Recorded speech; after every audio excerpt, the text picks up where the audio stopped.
Om Swastiastu. Assalamualaikum warahmatullahi wabarakatuh. Di sini kami dari kelompok 7 akan menjelaskan mengenai kelompok model interaksi sosial.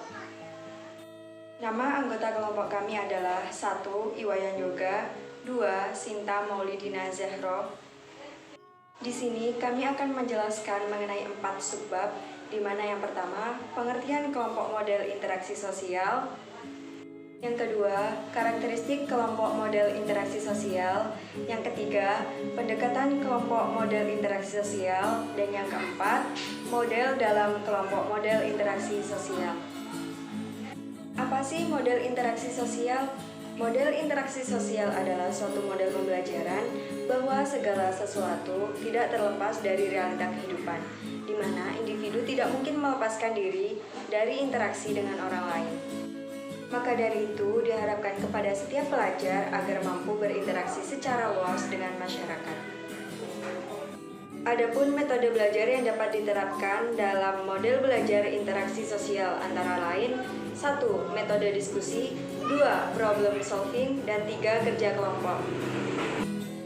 Adapun tujuan dan hasil yang ingin dicapai dalam model pembelajaran menurut Joyce and Weil 1980, di mana memiliki 5 unsur. Yang pertama, sintaks, yang kedua, sistem sosial, yang ketiga, prinsip reaksi, yang keempat, instruksional and nurturing effect, dan yang kelima, sistem.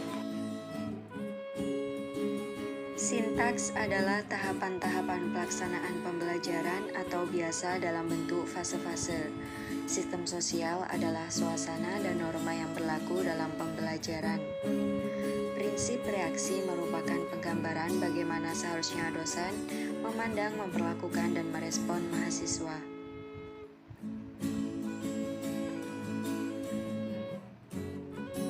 Sistem pendukung merupakan segala sarana, bahan, alat, atau lingkungan belajar yang mendukung pembelajaran atau biasa disebut fasilitas. Instruksional effect adalah hasil belajar langsung berdasarkan tujuan yang disasar, sedangkan nurturing effect adalah hasil belajar atau dampak yang didasar. Joyce and Weil mengemukakan ada 4 kategori yang harus diperhatikan dalam model belajar, yaitu model informasi, personal, interaksi, dan tingkah laku. Sedangkan Richard mengemukakan ada 2 pendekatan. Yang pertama, pendekatan kepada guru, dan yang kedua, pendekatan kepada siswa. Masialas juga mengemukakan ada 2 pendekatan, yaitu pendekatan ekspositori dan yang kedua, pendekatan inquiry. Yang dimaksud dari pendekatan inquiry adalah pengetahuan dan keterampilan yang diperoleh dari siswa itu sendiri. Sedangkan pendekatan ekspositori menekankan kepada proses penyampaian materi secara lisan dari seorang guru. Selanjutnya akan dijelaskan oleh rekan saya, Iwayan Yoga. Kelompok model interaksi sosial ini meliputi sejumlah model, yaitu investigasi kelompok atau group investigation, bermain peran atau role playing, dan penelitian jurisprudensial atau jurisprudensial inquiry. Yang pertama yaitu investigasi kelompok atau group investigation. Model pembelajaran yang melibatkan kelompok kecil mengharuskan siswa bekerja dengan menggunakan inquiry kooperatif, perencanaan, proyek, dan hasil diskusi kelompok, kemudian mempresentasikan penemuan mereka di depan kelas. Kajian dan pembahasan model investigasi kelompok ini juga dikemukakan oleh Gillen pada tahun 1998 yang berpandangan bahwa model investigasi kelompok merupakan cara yang efisien untuk mengajarkan pengetahuan akademik sebagai suatu proses sosial.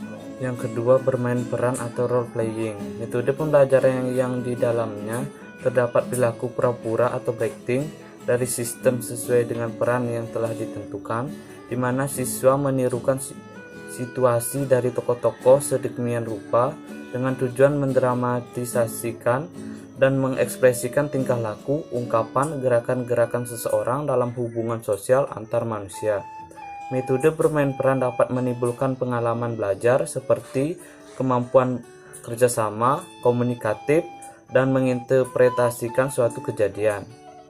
Yang ketiga, penelitian jurisprudensial atau jurisprudential inquiry.